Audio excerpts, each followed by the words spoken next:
आज ही Doubtnut app download करें। Doubtnut पर होगा अब आपके सभी मैथ्स, केमिस्ट्री, फिजिक्स और बायोलॉजी डाउट्स का सफाया। बस अपने क्वेश्चन की फोटो खींचो, उसे क्रॉप करो और तुरंत वीडियो सोल्यूशन पाओ। Download now. हेलो एवरीवन, अपने पिछली वीडियो में हम लोगों ने देखा एंटी सिमेट्रिक रिलेशन क्या होता है और उसका एक एग्जांपल देखा। और अपनी इस वीडियो में हम लोग जानेंगे कि इक्विवेलेंस रिलेशन क्या होता है। इक्विवेलेंस रिलेशन को स्टार्ट करने से पहले मैं आपको कुछ रिलेशंस के बारे में रिकॉल कराना चाहता हूँ, जैसे कि रिफ्लेक्सिव, सिमेट्रिक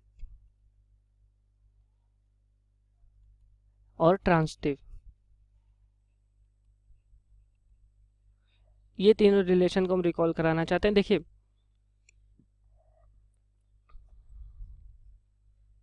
रिफ्लेक्सिव, सिमेट्रिक और ट्रांजिटिव। रिफ्लेक्सिव रिलेशन हमने क्या पढ़ा है? A is related to B. Sorry, I should use different color so that you can understand properly. A is related to B. A relation is said to be reflexive if A is related to B, then A should be related to A. ठीक है। Symmetric में क्या पढ़ते हैं? A is related to B, then B should also related to A. और transitive में क्या पढ़ते हैं? हमारे पास इसमें गिवन होता है कि A is related to B and B is related to C, then A should be related to C. ये हम लोगों ने अपनी पिछली वीडियोस में रिफ्लेक्सिविटी, सिमेट्रिक और ट्रांजिटिविटी के बारे में पढ़ा। देखते हैं ये क्या होते हैं। देखिए, हम लोगों ने देखा कि A अगर B से रिलेटेड है तो A खुद से रिलेटेड होना चाहिए, तो उस रिलेशन को हम लोग बोलेंगे कि रिफ्लेक्सिव रिलेशन। ठीक है। इसमें हम लोगों ने क्या देखा कि A is related to B है तो B को भी उसी रिलेशन से A से रिलेटेड होना चाहिए, तो हम लोग बोलेंगे कि मेरा रिलेशन कैसा हो गया? सिमेट्रिक रिलेशन हो गया। ठीक है। और ट्रांजिटिविटी में हम लोगों ने देखा कि A is related to B है and B is related to C है, यानी ये दोनों सवाल के लेवल पे ये दोनों हम लोग को गिवन हो गए। देन हम लोग ये देखेंगे कि A रिलेटेड टू C है कि नहीं। अगर ये है तो हम लोग बोलेंगे कि हमारा जो रिलेशन है वो कैसा हो गया? वो ट्रांजिटिव हो गया। अब हम लोग देखेंगे कि रिफ्लेक्सिव रिलेशन क्या होता है, सॉरी, इक्विवेलेंस रिलेशन क्या होता है। A relation is said to be equivalence relation. A relation is said to be equivalence relation if it is reflexive. Reflexive होना चाहिए पहले, फिर दूसरे नंबर पे सिमेट्रिक होना चाहिए, और क्या होना चाहिए? ट्रांजिटिव होना चाहिए, ट्रांजिटिव होना चाहिए। कोई एक रिलेशन होगा, हम लोग उसको इक्विवेलेंस रिलेशन तब बोलेंगे जब वो रिलेशन मेरा कैसा हो? जब वो रिलेशन मेरा रिफ्लेक्सिव होगा, सिमेट्रिक होगा, एज वेल एज कैसा हो? ट्रांजिटिव हो। तो उस रिलेशन को हम लोग क्या बोलेंगे? इक्विवेलेंस रिलेशन बोलेंगे। अब चलिए इसका एक एग्जांपल देखते हैं। Example,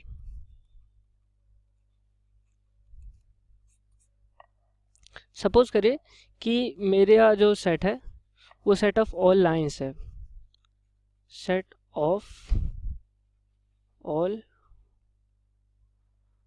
I should write properly, set of all lines. ठीक है। और हमारा जो रिलेशन हम यहाँ डिफाइन करेंगे वो मेरा रिलेशन है पैरेलल, मतलब कि एक लाइन मेरा A है, एक लाइन मेरी B है। ठीक है। अगर ये दोनों रिलेटेड हैं तो इसका मतलब ये है कि A B के क्या होगा? पैरेलल होगी। ठीक है। अब इस रिलेशन को चेक करेंगे कि ये रिलेशन मेरा इक्विवेलेंस रिलेशन है कि नहीं। चलिए शुरू करते हैं।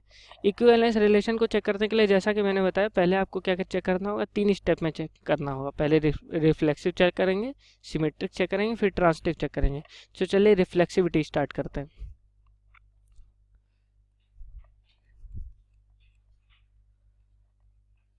रिफ्लेक्सिव, ठीक है। रिफ्लेक्सिव बोलता है कि A is related to B, ये हमें गिवन है, यानी ये गिवन है कि A is parallel to B. और तो हम जानते हैं, देखिए हमें पता है कि सपोज करिए ये कोई मेरी एक लाइन है ए, ठीक है, ये कोई मेरी अनदर लाइन है बी, ये मेरी लाइन कैसी हो गई, ये मेरी ए लाइन है और ये मेरी बी लाइन है। देखिए यहाँ से फिगर से हम लोग समझ सकते हैं कि अगर ए बी के पैरेलल है तो ए इटसेल्फ पैरेलल होती है, तो ए खुद के भी पैरेलल होगी, सॉरी ए खुद, इसलिए ए रिलेटेड टू इटसेल्फ, यानी हमारा पैरेलल होना कैसा रिलेशन है, हमारा जो पैरेलल होना है ये रिफ्लेक्सिव रिलेशन है। ठीक, अब अपने अगले स्टेप में हम लोग चेक करेंगे कि ये सिमेट्रिक रिलेशन है कि नहीं।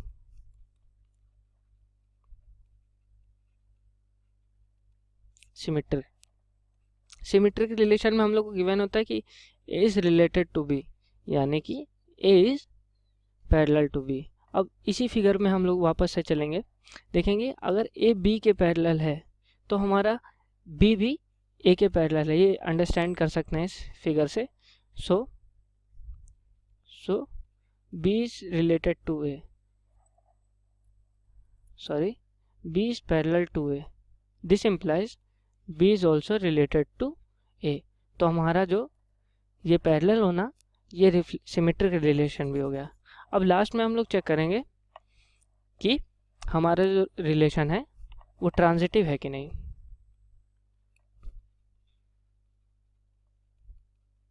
ट्रांजिटिव, ठीक, ट्रांजिटिव रिलेशन में हम लोग को गिवन होता है कि A is related to B and B is related to C, यानी कि हमें गिवन है कि ए पैरेलल है बी के एंड बी पैरेलल है सी के। चलिए इसको समझते हैं इसी फिगर में। यहाँ पे एक और लाइन हम ड्रॉ करेंगे जिसको हम बोलेंगे कि लाइन मेरी सी है।